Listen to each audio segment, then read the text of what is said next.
They used to call her Hollywood's golden girl. The perfect face, the perfect marriage, the perfect life. Blake Lively was the actress who could do no wrong. She wasn't just a star, she was an empire wrapped in designer dresses, all smiles, charm, and camera flashes. But in Hollywood, perfection doesn't last forever. Because behind the curated glow of Blake's flawless image, cracks were forming, quietly, but dangerously. And when they finally showed, the fall was nothing short of cinematic. It didn't start with a scandal.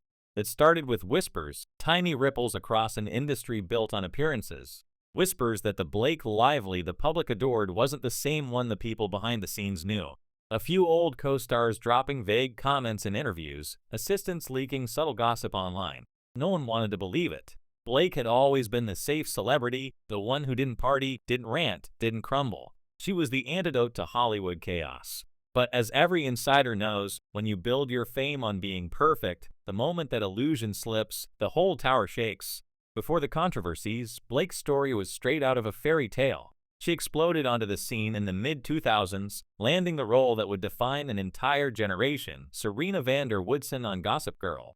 Suddenly, she was everywhere. The hair, the style, the effortless charisma, Blake became the face of luxury Manhattan youth culture. The kind of star whose Instagram looked like a Vogue spread. She didn't just act, she built a lifestyle.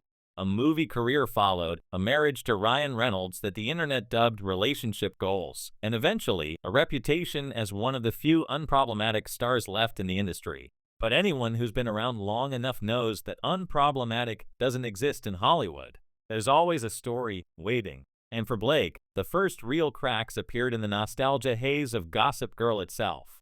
Old crew members whispered about on-set tension, subtle rivalry between Blake and co-star Leighton Meester. At the time, it was dismissed as gossip, two young actresses competing on the hit show, nothing unusual. But years later, the stories resurfaced. Reports hinted that the friendship people saw on screen wasn't mirrored off it. That Blake often isolated herself from the rest of the cast, focused solely on her brand. Then came the wedding. What was meant to be the fairy tale union of Blake Lively and Ryan Reynolds became, years later, one of her biggest PR disasters. The couple's 2012 ceremony was held on a plantation, a location steeped in painful historical context. At first, the issue went unnoticed, but as cultural conversations evolved, that decision came back to haunt her. When the public rediscovered those wedding photos, outrage erupted.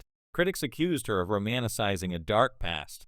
The backlash was fierce enough that Blake and Ryan issued public apologies and donated to racial justice causes, but the damage was done. The image of the classy, conscious celebrity had been dented, and then her lifestyle website, Preserve, launched, meant to be her version of Goop or Martha Stewart's empire. It promised wholesome luxury, southern charm, and modern elegance. But almost instantly, it faced backlash for what critics called tone-deaf content, articles romanticizing the antebellum South, whitewashed imagery, and cultural insensitivity.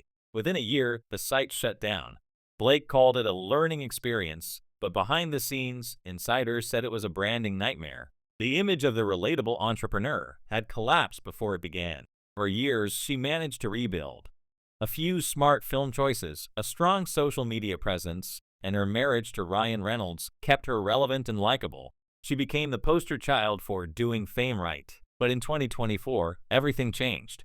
That year, Blake Lively was set to star in one of the most anticipated romantic dramas of the decade, It Ends With Us, based on Colleen Hoover's hit novel.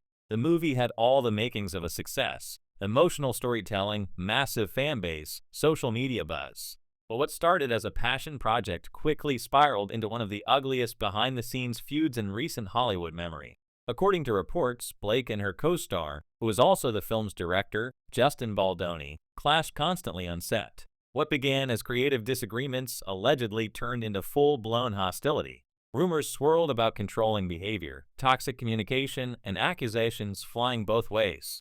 Then came the bombshell. Blake filed a formal complaint against Baldoni, accusing him of creating a hostile work environment and orchestrating a smear campaign against her. Almost immediately, Baldoni's team hit back, and they didn't hold back. He countersued for defamation and extortion, demanding hundreds of millions in damages. The court documents read like a movie script. Text exchanges, leaked emails, claims of manipulation, all wrapped in Hollywood polish. The press couldn't get enough. Suddenly, Blake wasn't the perfect movie star anymore. She was the center of a public legal war. And as the headlines piled up, something else happened. The internet started digging. Every old controversy, every questionable quote, every tone-deaf interview, it all resurfaced. The plantation wedding, the lifestyle site, the mean girl whispers from Gossip Girl, the clips of her speaking about inclusivity while her past told a different story. The narrative flipped almost overnight. What was once America's golden actress became Hollywood's hidden diva. Fans divided fast. Some claimed she was standing up for herself, finally calling out unfair treatment in a male-dominated industry. Others said she was manipulating the system she'd benefited from for years. Hashtags trended on both sides, and gossip channels started dropping anonymous insider stories daily. Suddenly, Blake's reputation, the thing she'd spent 2 decades perfecting, was slipping through her fingers. Her brand deals grew cautious. Her PR team worked overtime. Carefully curated paparazzi photos appeared, Blake walking her kids, volunteering, smiling through it all. Classic celebrity crisis management. But audiences had changed. People weren't buying the polish anymore. They wanted authenticity, vulnerability, the things Blake had always kept locked away. Meanwhile, Hollywood insiders whispered about projects being quietly delayed. Rumors swirled that her A Simple Favor sequel faced tension behind the scenes because of her legal troubles. Publicists started using the phrase radioactive when discussing her in meetings. Suddenly, that once safe image made her risky business. Through it all, Blake tried to control the story. Her team pushed stories about her focusing on family, about rising above negativity, but every move was dissected online. Every post became a battlefield of divided comments. And when legal filings started leaking, hinting at more drama behind the scenes, it became clear this was no longer a Hollywood feud. It was a career crisis. Reporters called it the year the mask cracked, because Blake's downfall wasn't just about a lawsuit. It was about the realization that maybe the image she built wasn't built to last. The court battle dragged on, filling gossip columns with explosive details. Blake accused Baldoni of emotional manipulation and power plays. Baldoni's side claimed Blake weaponized her fame to damage his career. Both denied everything the other said, and both played the media game flawlessly. But no one really won. Even when Blake's deposition was sealed by court order, the whispers continued. Fans speculated endlessly on Reddit and TikTok. Paparazzi photos were analyzed like evidence. PR analysts said she was entering reputation rehab, a phase where stars go quiet, regroup, and prepare for a rebrand. But silence, for Blake, was dangerous. For someone who'd spent years curating every aspect of her public persona, stepping out of the spotlight meant losing control of it. So she leaned in. Fashion events, soft-spoken interviews, subtle digs at false media narratives. Yet somehow, it made things worse. The more she tried to appear unbothered, the more people questioned what she was hiding. And here's where it got fascinating. The downfall wasn't explosive. It was slow, satisfying in a way that only Hollywood could make it. Because for years, Blake Lively represented perfection.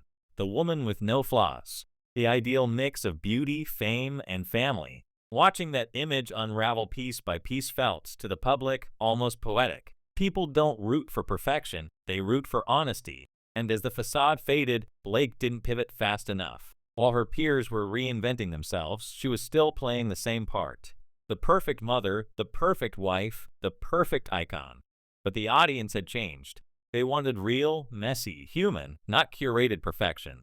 Hollywood has always had a cruel rhythm. It builds people up to tear them down, and sometimes to build them again. The question now is whether Blake Lively will survive her own cycle. Because her downfall, while not absolute, has already shifted how the industry sees her. The girl who once symbolized effortless glamour now symbolizes something else. The cost of image control in a world that no longer believes in it.